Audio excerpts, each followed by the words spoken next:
Socrates if you do that, because what you are saying is, I already know. Same mistake. I know. It's exactly the same. You have no more wonder in you than Thrasymachus has in him, because you're saying the same thing. You already know the answer. Now the fact is that you don't know the answer. You see, right away, if Glaucon had applauded and said, "Well, Socrates, I guess that's that. You have shown that that's true," Socrates would have said, "Oh, is that so? Well, you mean that you know what justice is." Now, he would have been compelled to answer, "Yes, I do," in which case Socrates would have said to him, "Well, then, by all means, tell me what justice is, and we can all go home." But of course, the thing about Glaucon is that Glaucon wants to know the truth, but he realizes that he doesn't see. Just because he knows the answer doesn't mean that he has really come to any understanding of this subject. In a way, he does have the answer. He knows that you should always do the right thing. It's better to do the right thing, and it's always wrong to do the wrong thing. It is. But he knows it. He knows it as a child. Knows yeah. He's been told that that's true. In other words, it's really an act of will, yes. Rather than intellect. He's never seen that it really is true. That justice really is. Yeah. At one point, I couldn't find the phrase here, but it's right here on the page in front of me, and my eye just isn't picking it up. Thrasymachus Glaucon uses the phrase, "I am troubled," he said, Socrates. He said, I've listened to people like Thrasymachus. In fact, you can't shut them out. You hear it every day. You read it in the newspapers. You hear it over the radio. Day after day, people say these things. And frankly, Socrates, I know that it's wrong, but I find myself troubled, disturbed by this. And Socrates just loves that guy right then. He when he says, "Oh, nothing could please me more," that's now we're going to have a real conversation. Now we're really going to talk about it. Yeah, I am perplexed, he says in my translation. Perplexed. Yeah, troubled is the word it's used here. It's the same word. I acknowledge that I am perplexed when I hear the voices of Thrasymachus and myriads of others ninning in my ears.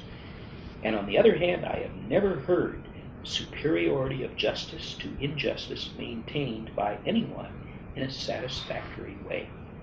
Now, I think we have to speak about ourselves here. Just the other day, I read in the paper that the Nobel Prize for Economics has been given to a man hitherto relatively obscure, I think. But George Mason College, University in the South. But I haven't read him, and I don't know what he really says. I only know what I read in the newspapers and what I hear over the radio. But that's what you hear, see, dinning in my ears. Yes, but the myriads. But the myriads. But what they quoted him as saying was, politics is nothing more than the free marketplace in the social rather than in the purely economic order. That is, in the political rather than in the individual order. And he according to these reports, the doctrine that he holds is that the open, free struggle for power, just as in the free market, the old Adam Smith idea of let the market decide what value is. In the political order, political action groups and power groups fight back and forth, and that's what determines politics. Now, if that's what he says, that is the position of Thrasymachus 2,000 years later, being repeated, but obviously much more intelligent and form. But it would be the same position. That is, nothing is really right. Now, the conservatives are hailing this man as one of their champions. He's one of their men. And that's why I said us, because we tend to be grouped along with having conservative ideas. That is, conservatives are people who believe in morality, and they believe that you ought to do what's right and what's wrong. But why? And there are philosophers today, apparently even who win Nobel Prizes, that is, great philosophers today, who maintain that the reason why you should do right is that it will give you power. That is, it's the same argument again. That is, that there is no morality in politics. That politics is not a branch of ethics at all. And I think many conservatives hold this view today. Oh, I do too. Absolutely. You'll see it in magazines like the National Review, for example, as a kind of a commonplace. That is that people who worry about whether presidents lie, oh, well, that's just so childish. Everybody knows that you have to lie. What you do is you tell the truth to your friends, but you lie to your enemies. No, those arguments are all in the Republic. It's usually considered kind of naive if a person raises the ethical question. Well, that's exactly Thrasymachus' position. He says that's why he says, Socrates, you're childish. You're childish. Anyone who holds this position is childish. He said, you see, he's the voice of the world. He says, Socrates, the world is not like that. And Socrates, of course, would say to this, he'd say, well, I didn't say the world was like that. I'm not talking about the world. I'm not talking about what people usually do. What I'm trying to find out is what is the nature of this thing we're talking about called justice. Thrasymachus is what we now call a pragmatist. He says, well, look at the world, look at politics. Now, if you look at the way men in politics behave, you can see that they're interested primarily in power. And whoever has the power is able to make the laws. And they're able to dictate what is justice. If you are in power, then you can either get abortion established, or you can get it disestablished. And so it all comes down to that. So politics is the art of gaining political power. That's how it's defined. Yes, and you're simply talking now about Machiavelli. That's the whole point of Machiavelli. So we're back here in the Republic, but we're not just reading something removed from ourselves. I think sometimes you can read the Republic purely for pleasure. And you follow these arguments more or less back and forth, and you think, boy, Socrates is a great guy, and I'm on his side, but you don't really seriously apply what he's saying to yourself. I should say to ourself, because I think we're all in this together. That is, one of the reasons why this is a great book is that it's about something important. Now, you might say the truth in itself is important, but I was using the word in another sense. Maybe I didn't use the right word. It's urgent. This is the word I want to use. That is, not only is Socrates here dealing with things that are true, but he's dealing with things that we don't see to be true, day after day after day. It has that urgency about it. Socrates is, after all, on the edge of being executed. How many commentators have said that the death of Socrates is the theme of every dialogue that Plato ever wrote? That is, the shadow of that execution hangs over the whole story. That is, that innocent man was put to death. We as Christians, of course, can see the shadow of Christ our Lord himself by a kind of prophecy hanging over this too. You should remember that this dialogue was written down after the death of Socrates, not while Socrates was alive. The dialogue obviously took place while he was alive, actually, but it was not written down until after he was executed. Plato, see, already knows what happened to Socrates, but everybody knew that this was the direction that things were taking. As you read through other dialogues, you can see people vaguely threatening Socrates. In this dialogue itself, very early here, just a few pages on from where you are right here, in fact, that kind of a threat, or it isn't exactly a threat, kind of a prophecy comes up. Socrates, let's see, this is Socrates himself. No, it's Glaucon, I think, who says, let me put these words into the mouth of the eulogists of injustice. They will tell you, the eulogists of injustice, they will tell you that the just man who is thought unjust will be scourged, racked, bound, will have his eyes burned out, and at last, after suffering every kind of evil, he will be impaled. Then he will understand that he ought to seem only and not to be just. Now, you see, Shorey actually uses the word crucified. He admits that it's a tendentious translation, but well, it's so close. It's so close. It's so he says, close. what they will say is this: that such being his disposition, the just man will have to endure the lash, the rack, chains, the branding iron in his eyes, and finally, after every extremity of suffering, he will be crucified. I mean, certainly, that's the idea. That he'll suffer the worst, most ignominious death possible. And as Christians, we are involved. That is why was Christ crucified? He was crucified because he was the truth, because he was a witness to this fact that there are principles in this world. They are right and wrong is wrong. And it is not a matter of power or what you want to be true. And there comes a time in your life and in the life of your nation when you have to stand up to those principles, even if you're going to lose. That argument, oh yeah, but if we do that, we'll lose. Why don't we compromise on that? And then tomorrow, when we have the power, then we can do the right. But there is no tomorrow in the political order. It's tomorrow and tomorrow and tomorrow, as Macbeth says. The political order is an endless changing of the moon. There is no stability in the political order, and the distinction that Socrates makes is between two famous words in Greek. And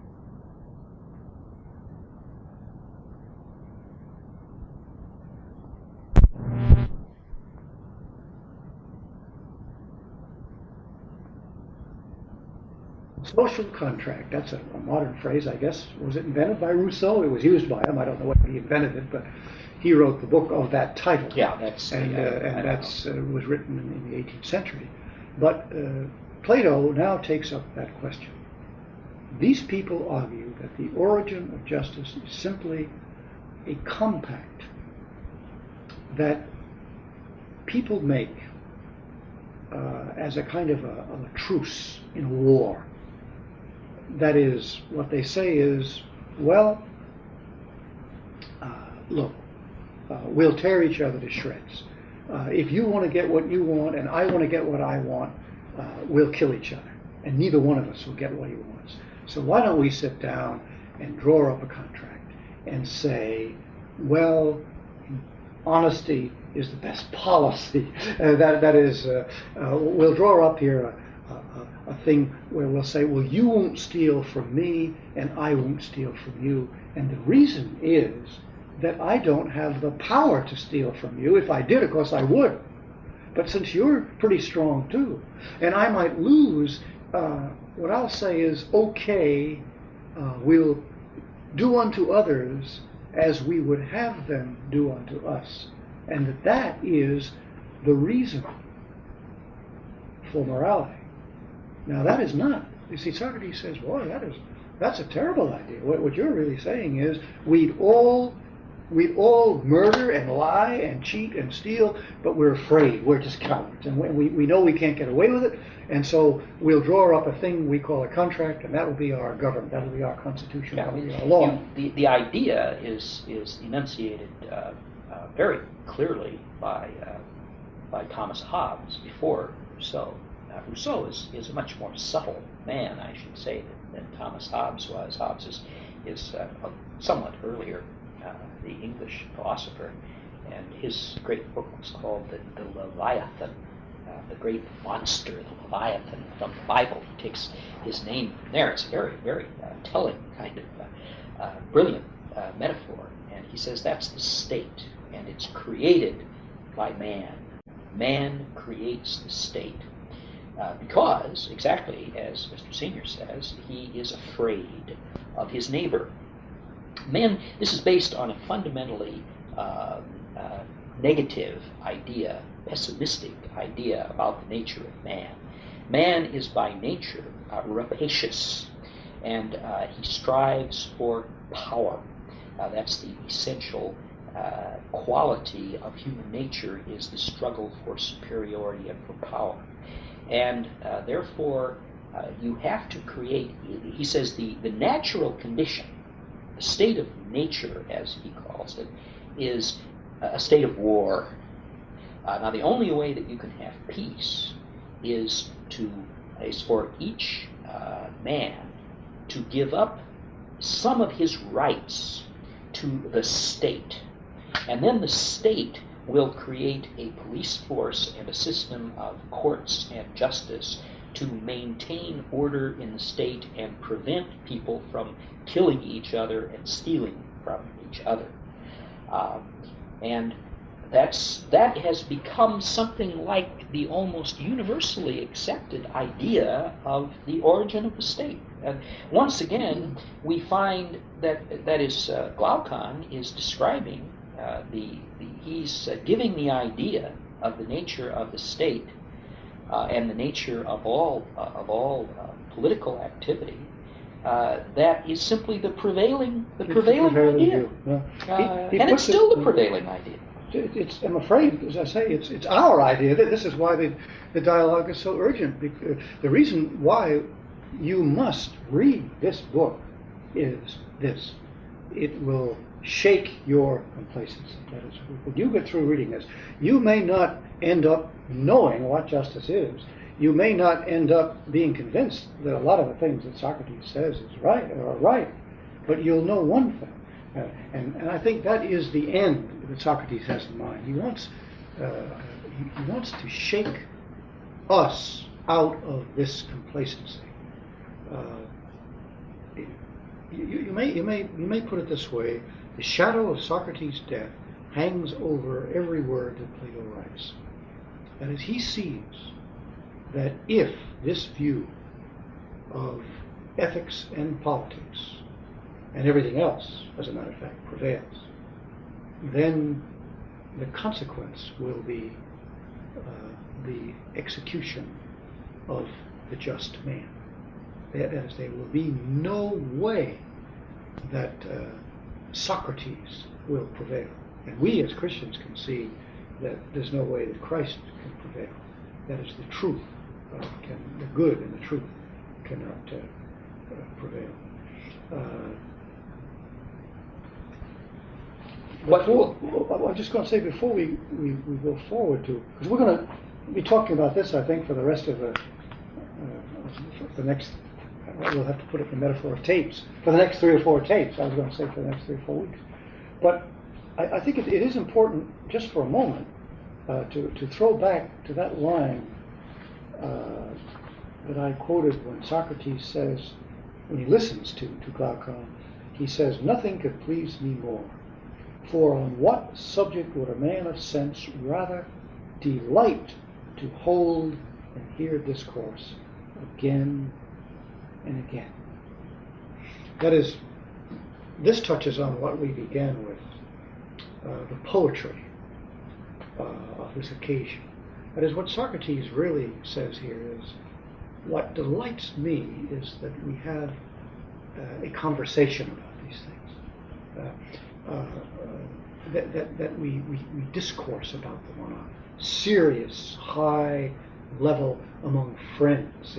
He really loves these 2 men now, Glaucon and Adeimantus. They are his dearest friends, and he delights in sitting down and talking to them. Whereas before he was in a kind of an argument, which is not the same thing as a conversation.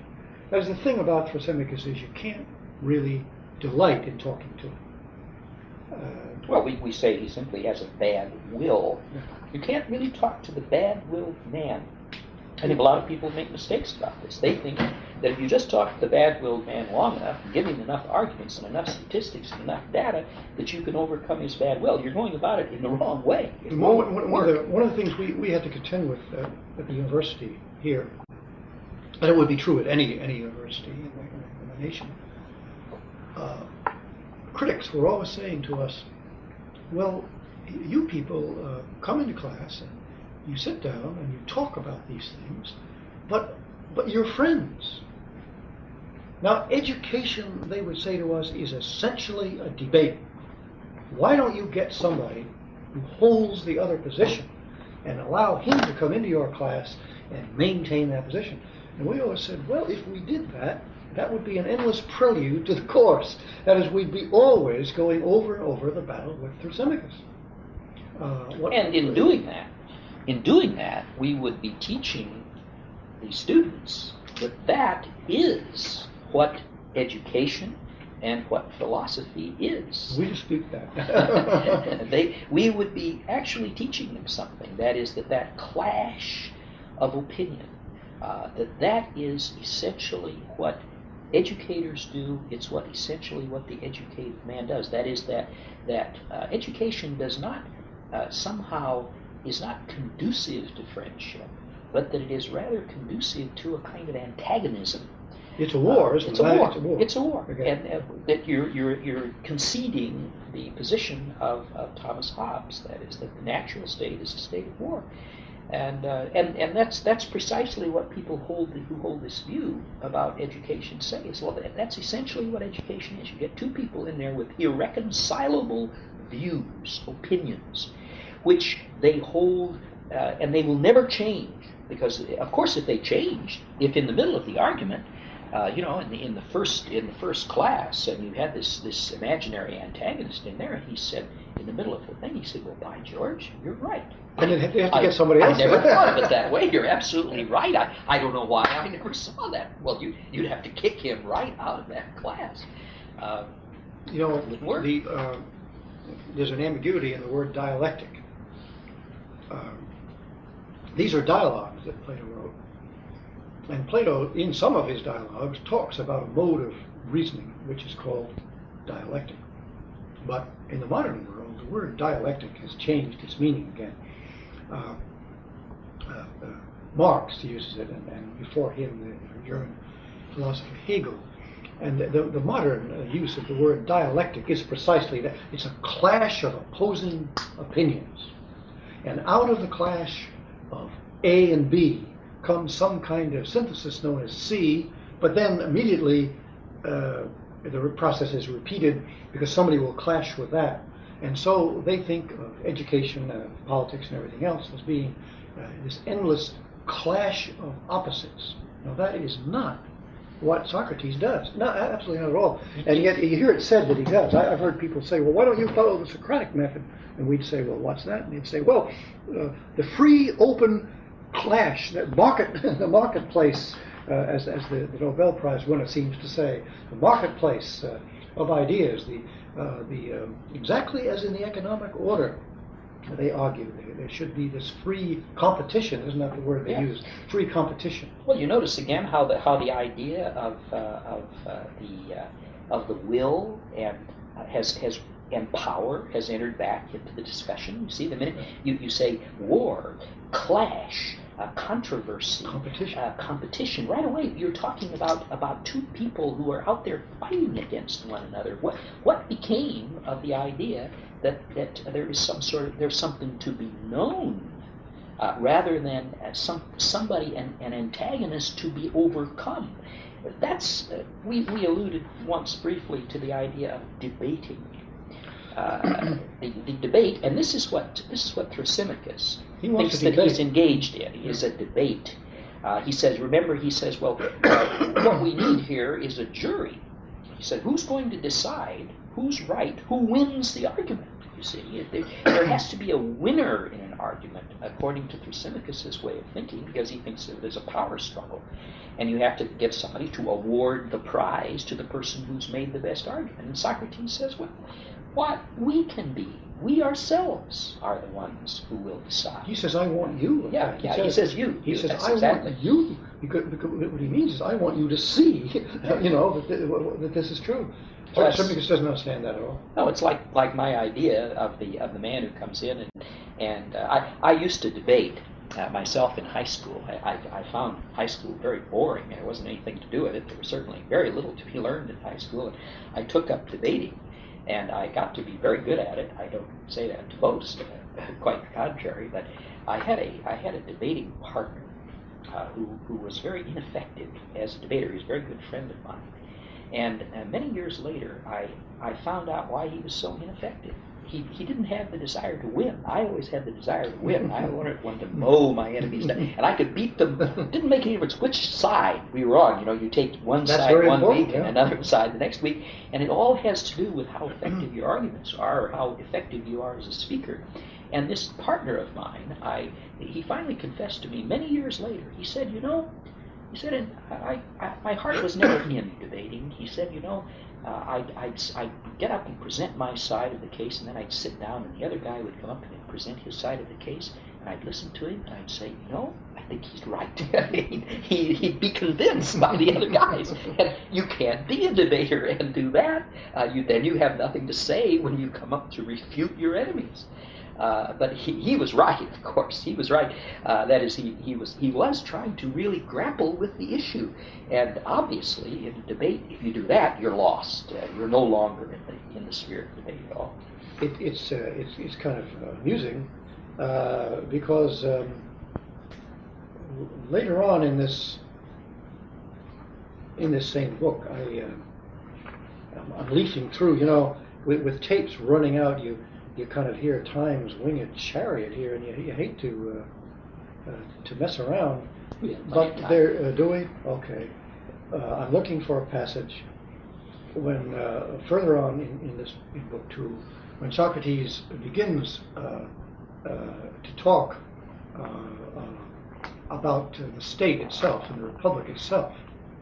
The conversation moves from what is right and wrong for us personally to, what do we mean as it operates at large in the nation?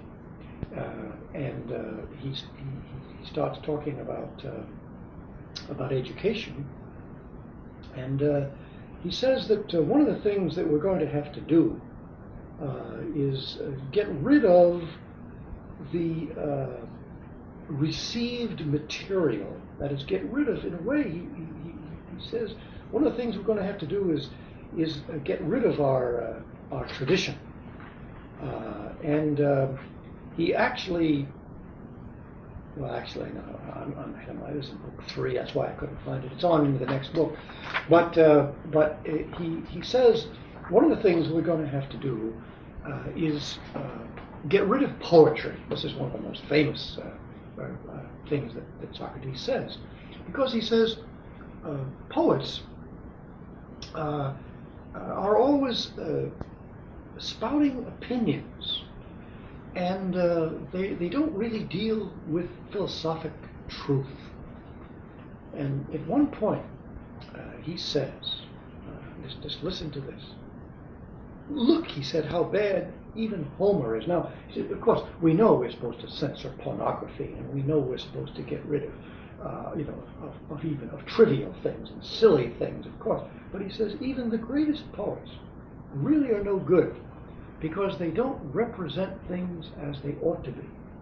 He says, for example, imagine a poet representing the wisest man in his book.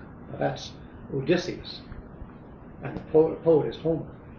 Imagine him representing the wisest man as saying that this seems to him to be the fairest thing in the world.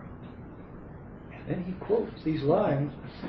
Didn't we quote them last time? We said that with the translation we have is something like perfection. Something like perfection. Here it is the translator says, when the bounteous tables are standing laden with bread and with meat, and the cupbearer ladles the sweet wine out of the mixer and bears it and empties it into the beakers. He says, do you think that hearing that sort of thing will conduce young men to temperance and to self-control? Or this, he says. And you know, and he goes on and on. And we put the book down and we say, well, he's referring to that line that we took as the very epitome of the greatest lines in the whole of the Odyssey, and is summing up the whole case for poetry. Now, the reason I got onto that was, listen to this sentence again. When Glaucon says that he really wants to go on and get to the bottom of this, Socrates says, nothing could please me more, for on what subject would a man of sense rather delight to hold and hear discourse again and again? Now we have here two different views of what discourse ought to be. And as Homer says, nothing could be better than to hear a bard strike up the lyre and sing a great poem, sing a great song, while the wine is being passed around. And Socrates says, no, that's not what our banquets ought to be like. Now they both agree that the greatest thing in the world is sitting around a table. But Homer says the greatest thing to do when you sit around a table is to have good wine, good meat, and good bread, and then to have a poet come and strike up the lyre and to sing the song. So Socrates says, no. The greatest thing that you can do at a table, a great poem, sing a great song, while the wine is being passed around. And Socrates says, no, that's not what our banquets ought to be like. Now they both agree that the greatest thing in the world is sitting around a table. But Homer says the greatest thing to do when you sit around a table is to have good wine, good meat, and good bread, and then to have a poet come and strike up the lyre and to sing the song. So Socrates says, no. The greatest thing that you can do at a table is to sit down and have a really good conversation about justice, you know, and to get to the bottom of things in that philosophical way. Now, what we're going to maintain in our talk is, boy, in a quarrel like this, I don't care who wins. That is, both of these are great. But I think we did insist last time in saying that it's a step down, that is to Socrates, which is not to say that that's very far down. It's not to say that it isn't one of the greatest things in the world. But that Homer is right about something. And that Socrates' criticism, while important and well taken, overlooks something. Maybe again by a deliberate kind of play.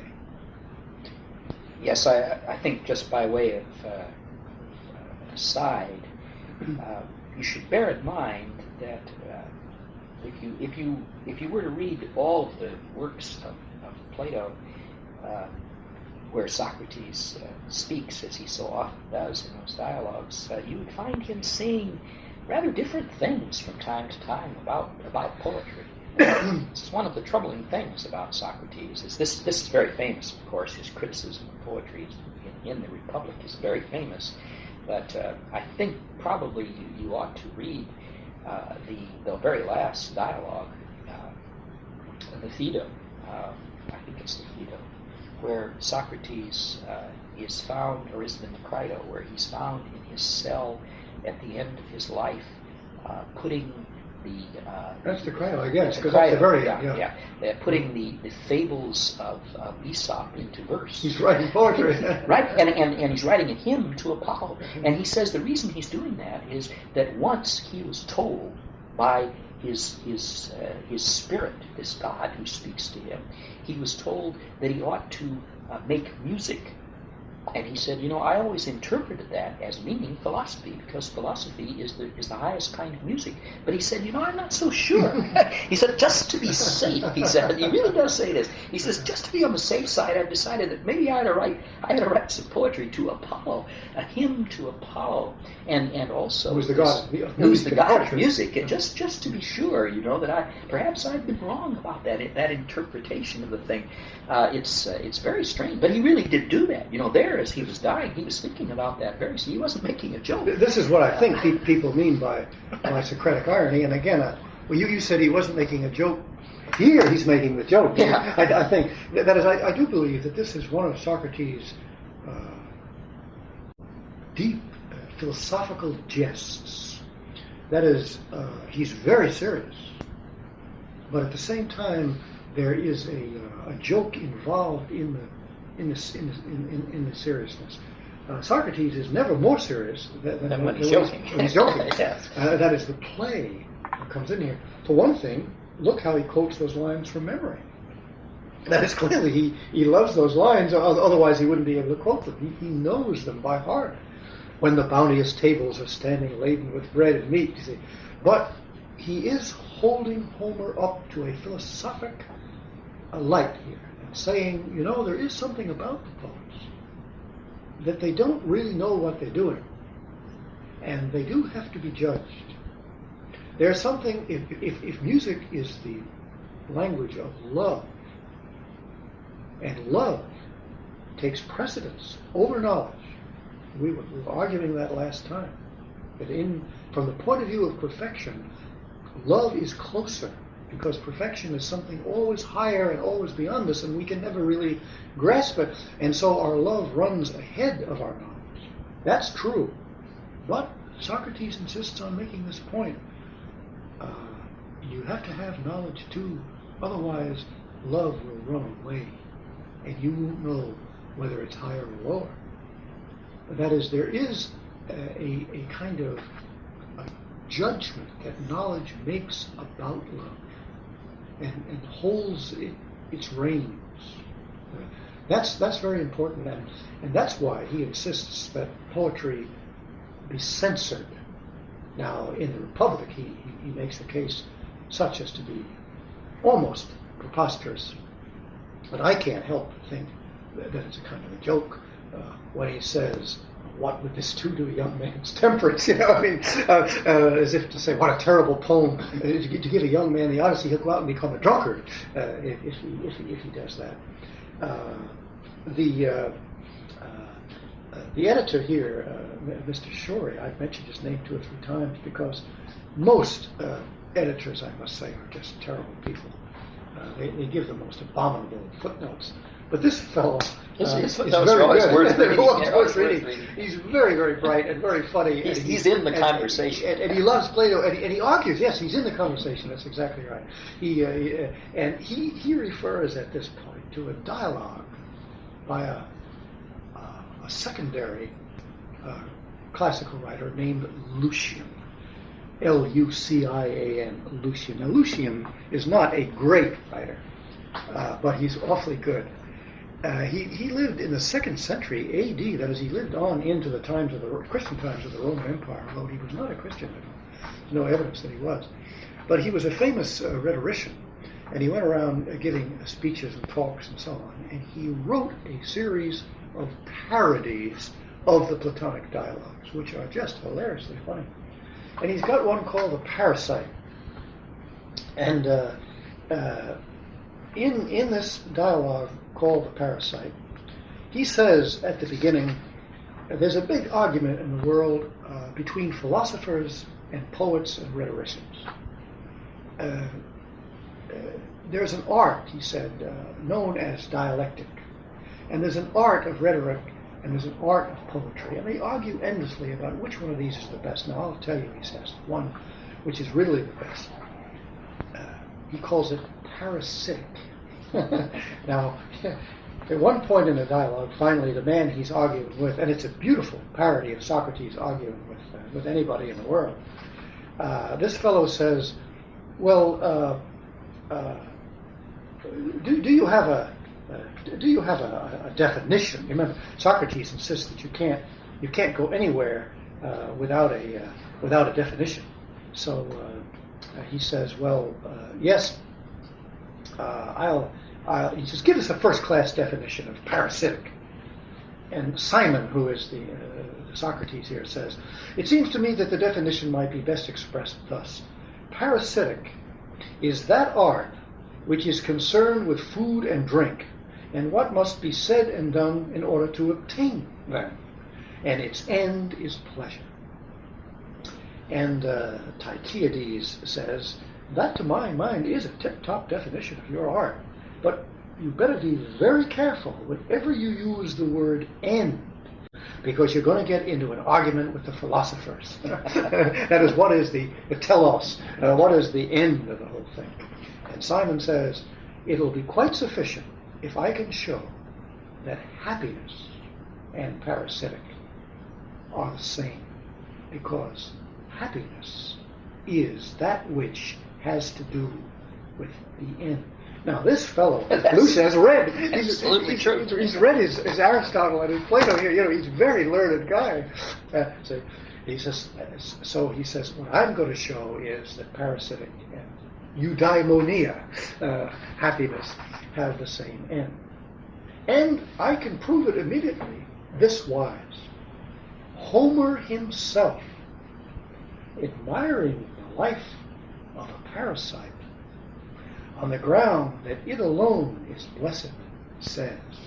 And he quotes that very same passage. See? And he goes on about, he says, this is a thing that to me in my heart does seem, and the word in Greek is kalista, and that's the one that's used for most perfect, or the life of perfection, or that which is very good, or the best. For he says that he counts nothing else on earth happy but to be a parasite. And then he quotes the lines. You see, I for my own part hold, and this is Odysseus speaking, that there is no end more delightful than when cheerfulness reigneth supreme over all the people. Banqueters down the long halls give ear to the bard as he singeth, sitting in regular order, and by each man is a table, now see the parasite, laden with bread and with meat, while the server from out of the great bowl dippeth the mead and beareth and poureth into the beakers. And Professor Shorey has this line in his thing. He says, this passage of Homer is liable to abuse.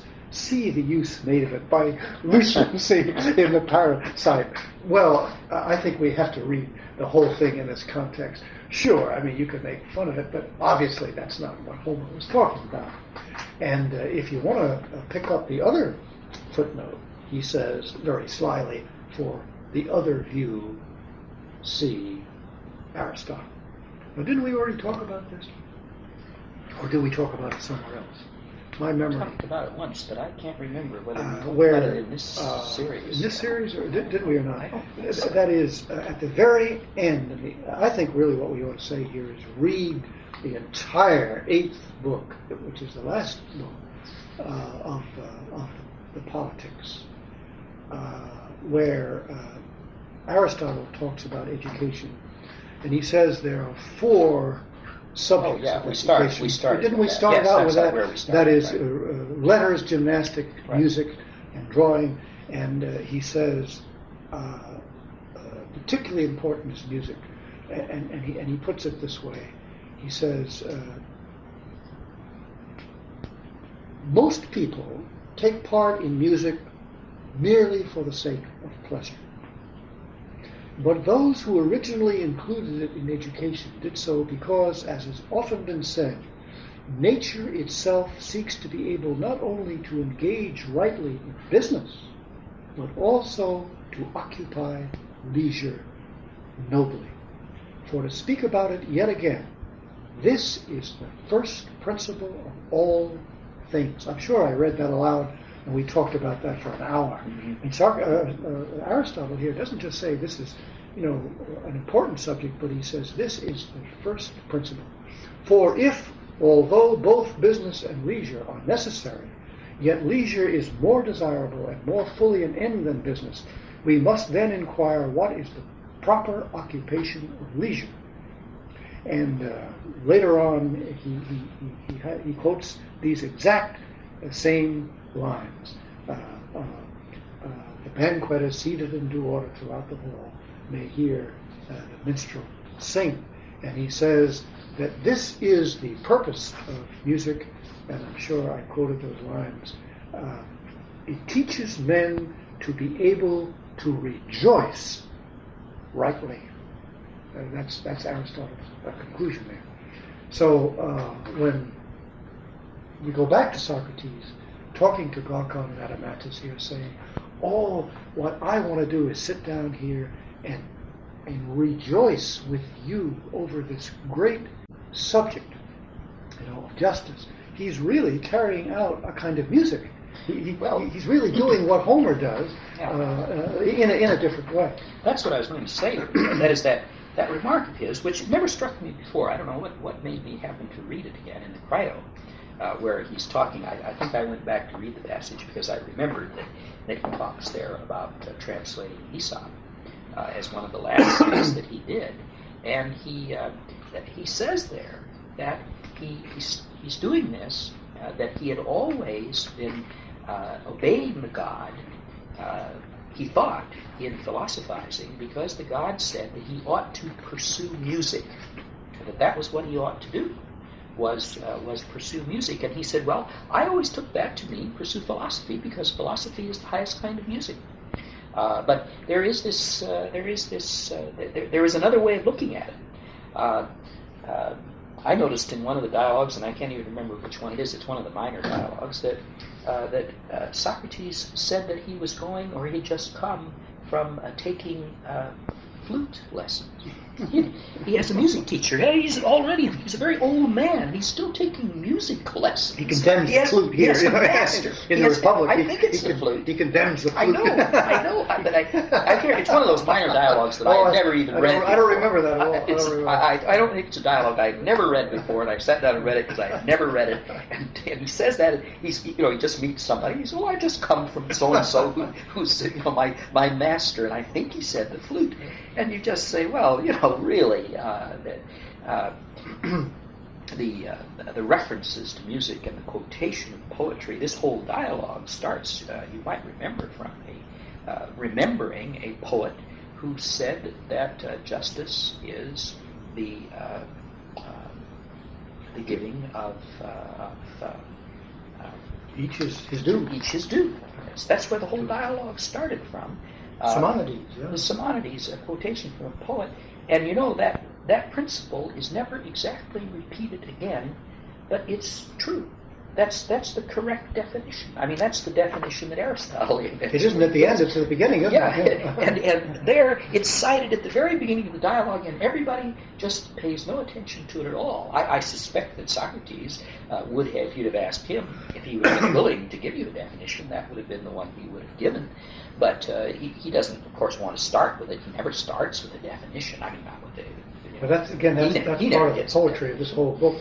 That is that whole first scene. This old man, Cephalus, starts to talk to Socrates, and he says, "Oh, I'm not interested in philosophy. I'm too old." Yeah. He says, "I'm retired." In other words, he's in a state of leisure. And he says, for you young people who have to struggle through life, and you're going to go into politics, and you're going to be involved in the law courts and things. And these young men were pretty much training for a political career. That was the great career of Athens, as it is in any republic, and it still is in our day. And you fellows talk. I don't want to talk about that. He said, as far as I'm concerned, and he quotes a poet, and Socrates doesn't say much. Doesn't say a word. Well, you remember what old Cephalus does. He leaves them, and what is he doing? Well, he says, I'm going out and make an offering to the gods. That's what he's going to do. He said, that's what I have to do now. I have to go make an offering to the gods. Well, what is that? What kind of an act is that? Well, if you ask Socrates, he would say, well, that's an act of justice. That's what we have to do. We owe something to the gods. We owe everything to the gods. And if you make a sacrifice, then you are giving the gods, you're attempting to give the gods their due. Old Cephalus knows, he does know what wonder is. Now, he may not be able, see, and he simply accepts the old definition, but he has achieved a certain wisdom. He knows that what he has to do is to honor the gods, and he goes off and does justice rather than engaging in the conversation. But there it is. These young men who are just about to enter into the struggle for life, they're troubled by this question. And I know that our students are always troubled by this question. It comes up whenever you get serious about anything. Mr. Quinn, for example, you mentioned just a few minutes ago, for some reason or other, I forget the context, but you mentioned right and wrong apropos of this terrible question of our time about abortion and the right to life movement. And one of the questions that frequently comes up with us teaching at universities is, well, do you really think it's right to waste time reading Homer and Plato when there are innocent children being murdered right here in this city?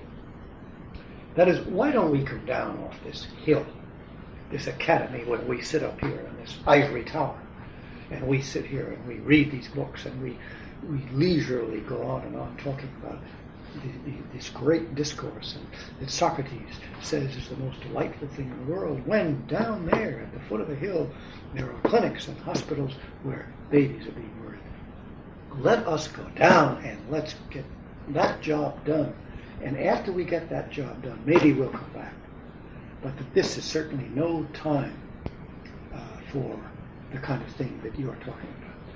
We have to stop and we have to say, now look, is it true or not that there are higher things and lower things? This gets in Christian vocabulary to be the quarrel about the contemplative versus the active life. And in philosophic terms, it's the philosophic life versus the life of the sophist, who says, I don't care. We'll be here all night if we argue about what justice is. We'll never get to the end of it. And Socrates says, well, that's true. Well, I admit that. Because once you get started on this, we're not going to come up with the answers to these questions right away. Well, then, babies are being killed down here. I mean, let's get down there and do the job. We hear this from our students all the time. And we have to, tears come to your eyes over this. These questions are not abstract things out of a book. They are questions out of our lives right here and now. Don't we have to compromise our education, for example? I mean, we can't study these things. We've got to learn something practical. Another way it comes up, of course, in a lesser way is over the making of money and the career. I mean, well, I've got to take a course in business administration. How am I going to make a living? I can't spend my 4 years here at college reading Socrates, reading Plato. You will find when you get to read the Apology, you really ought to read the Apology. One of the things you'll find there is that Socrates says that he had one experience with politics where he found that his attempts to make the truth prevail were unavailing, and he quit. And then he realized that he should not, that politics was antagonistic to his mission as a philosopher, and that he would never have anything to do with politics again, because he saw that his vocation, his calling was to philosophy, and he had to pursue the career of a philosopher. Now, certainly, there is no doubt at all that philosophy is a higher pursuit than the pursuit of politics. We're not disparaging politics. We're only trying to put it in its proper place. where it belongs. It belongs. You said that that's the geography around here. We're at a place where the university is on the top of the hill. They usually are. Where they very frequently are. Exactly. Well, the academy was in a temple. Really, originally it was a temple. It's a kind of sacred place, and it's on a high place. And the affairs of the world are downtown, as we say, taking place down there. Which doesn't mean they are to be neglected or despised necessarily, but that really you can't possibly understand or see those things properly unless you have, first of all, gone to the hill, to the place where you can see the whole thing. Philosophy, one of the things that philosophy attempts to do is to see not only this truth or that truth, not just the truth about politics or the state, but to try to see the whole thing. That's the only place that you can see the whole thing from, is up on the hill. And philosophy does attempt to see the whole thing. One of the things we were told so many times is, you had better come to the campus political activities. You had better come to the assemblies where education and all these things were being debated. And we would always say, well, see, we have to read the Republic today. We can't go out and do those things. Our job is to read these books. And people would say, almost word for word out of the Republic, if you keep that up, the bad guys are going to take over and you'll be crucified. And well, what you have to say is, well, what about that? Is it not true? And now, see, we have to bring this argument, if we can, somehow bring it home. If you take this book seriously, you're going to lose. Thrasymachus is going to win.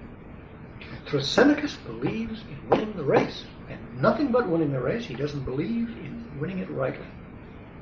But if you once take up the idea that it is a right, it is a good, you are in the position of the crucified, which in philosophical order is the position of Socrates.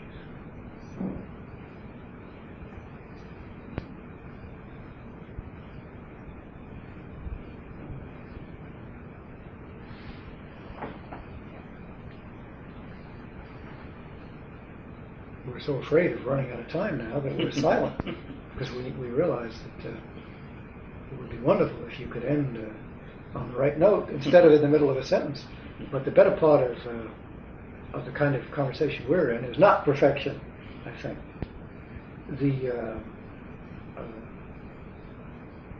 But this is why good people hold the position of Thrasymachus, not bad people. That is. Sure, bad people hold it. They want to win by hook or crook. But good people want to win by hook or crook. Good people say, well, if we don't use this particular means, then these bad things will happen. And so they'll make the lesser choice. There are students who say, well, we have to come down off the hill and we have to protest against abortion. And there are students who say, well, we have to engage in politics because if we don't, we won't even be able to protect the hill. That there is a contradiction in what Socrates says here, that if we all went up to the top of the hill, and if we all engaged in poetry and philosophy, the practical world wouldn't run at all. But you have to ask what your business is, what your business is in the world. The contemplative order is in itself higher than the order of action. The truth, the knowledge of the truth, the service of the truth is a higher order than the order of action and politics. Suppose everybody entered contemplative orders. St. Thomas takes that question up and says it's not a very serious question because they never will. Yeah. That is, given the state of the world, that won't happen. But if it did, why, we'd be in the kingdom of heaven. There'd certainly be nothing wrong with that. Suppose everyone were happy.